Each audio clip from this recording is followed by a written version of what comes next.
ये है हिमाचल प्रशासनिक सेवा की ऑफिसर ओशिन शर्मा। अधिकारी कम, सोशल मीडिया इन्फ्लुएंसर ज्यादा है।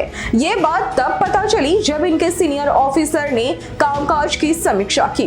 पता चला कि मोहतरमा के द्वारा अपने क्षेत्र के सरकारी काम किए नहीं जा रहे, जबकि कंपटीशन एग्जाम से लेकर बांग्लादेश के मुद्दे पर लंबा चौड़ा व्याख्यान जरूर दिया जा रहा है।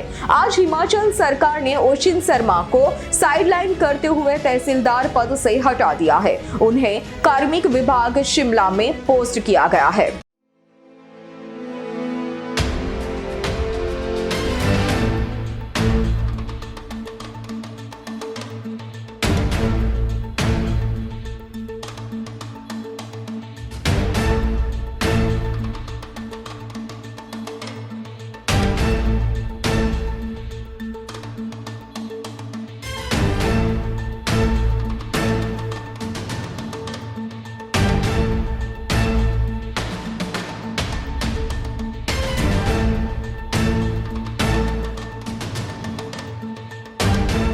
અમારી તમામ માહિતીથી અપડેટ રહેવા માટે જોડાયેલા રહો S9 ન્યૂઝ સાથે।